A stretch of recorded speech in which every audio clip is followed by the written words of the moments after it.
जो परिणाम आए हैं और आपको अध्यक्ष घोषित किया गया है, तो किस तरीके की लड़ाई थी? मैं पिछले वर्ष अध्यक्ष का चुनाव लड़ा था, विजयी हुआ था। उसके बाद मैं नाम लेना नहीं चाहता उनका, क्योंकि बार काउंसिल ऑफ इंडिया ने उनका वकालत का लाइसेंस भी निरस्त कर दिया है, सस्पेंड कर दिया है। वो फर्जी डिग्री के आधार पर यहाँ पर कार्य कर रहे थे। उन्होंने कचहरी जो कोर्ट की मान मर्यादा है उसका हनन किया और कोर्ट की जो एक लिमिट्स होती हैं, मर्यादाएं होती हैं, उनको तहस नहस कर दिया। सीनियरिटी का जूनियरिटी का हिसाब पूरा ख़त्म कर दिया। यहाँ पे हमारी ये बार जो है, इसके अध्यक्ष बड़े बड़े सीनियर, बड़े बड़े विद्वान लोग रहे हैं। इस बार के मेंबर बड़े बड़े विद्वान और सीनियर्स रहे हैं। मैं उस बार में अध्यक्ष चुना गया था 1 साल पहले। उन्होंने उन सब चीज़ों को ख़त्म करके एक नया संगठन बना के नया चुनाव करा दिया और यहाँ इस बार का विभाजन करने का पूरा प्रयास किया। मामला कोर्ट में गया। कोर्ट में माननीय उच्च न्यायालय ने कहा मुझसे कि आप क्या चाहते हैं, बार में विघटन या एक चाहते हैं। बोले दोबारा चुनाव कराते हैं, आपको आपत्ति ना हो तो। मैंने मुझे कोई आपत्ति नहीं है। दोबारा चुनाव हुआ। उन्होंने उसका भी जो है वहाँ पे तहस नहस करते हुए, बेईमानी करते हुए बार पर कब्जा कर लिया। बार पर पूरा कब्जा करके 1 साल रहे। 1 साल के दौरान वहाँ पता चली बार काउंसिल ऑफ इंडिया में उनकी तो जो है LLB की डिग्री जो फर्जी है। उसके बाद अब चुनाव हुआ। चुनाव में उन्होंने बहुत बड़ा हस्तक्षेप किया, बहुत बड़ा षड्यंत्र रच के जो है मुझे हराने का पूरा प्रयास किया।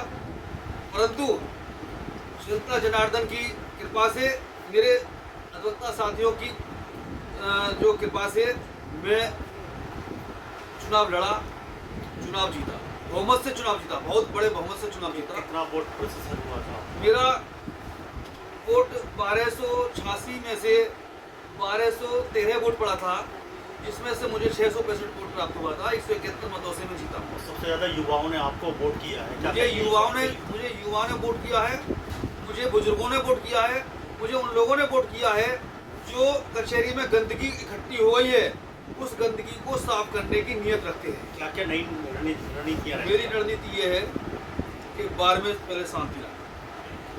जो हमारे भाई भटक गए हैं, उस एक आदमी के कहने से मैं उन अपने भाइयों से हाथ जोड़ के निवेदन करके सही लाइन पर लाऊंगा, उन्हें अपना सही रास्ते पर लेके आऊँगा, उन्हें अपने साथ जोड़ूंगा।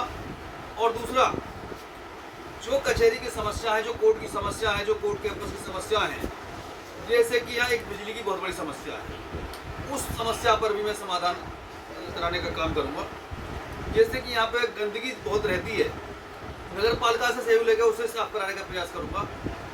जैसे कि कोर्टों में समय से जजेस नहीं बैठते हैं, कोर्टों में कहीं गड़बड़ हो रही है, तो मैं जिला जज महोदय के माध्यम से उन सब चीज़ को ठीक कराने का प्रयास करूँगा।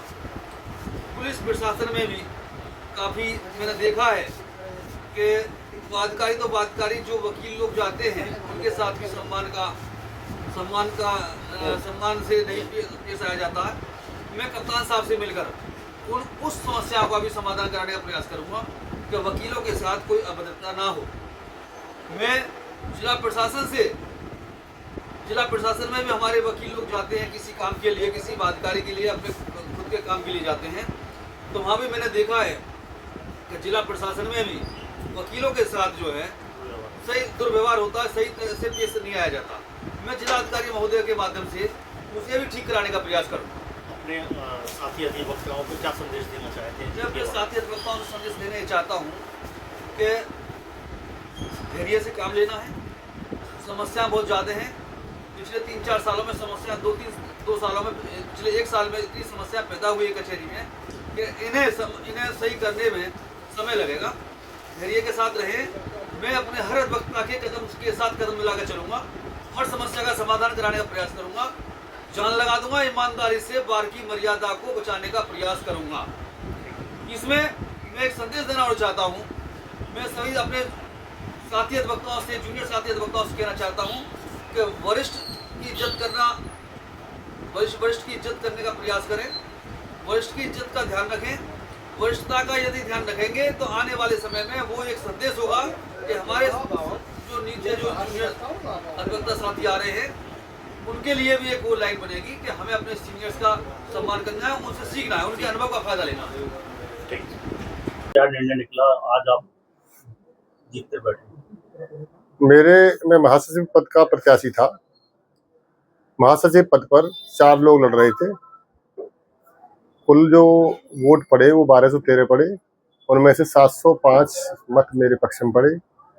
मैं 303 मतों से विजयी हुआ। अध्यक्ष पद पर अविनाश शर्मा जी हुए। हमारा जो उद्देश्य है वो यही है कि युवा अधिवक्ताओं को प्रेरित करना, पुलिस से अनावश्यक भिड़ंत न करना, कोई झगड़ा न करना, उनका मोटिवेशन करना, एक एडिकेट सिखाना कि उन्हें कोर्ट में किस तरह से जजों के सामने पेश आना चाहिए। ये मेरे उद्देश्य। सुनने में आया ऐसा चुनाव लड़ा है जैसे विधायकी का चुनाव होता है, घर घर जाके बात करी लोगों से, पहली बार हम लोगों ने ऐसा देखा।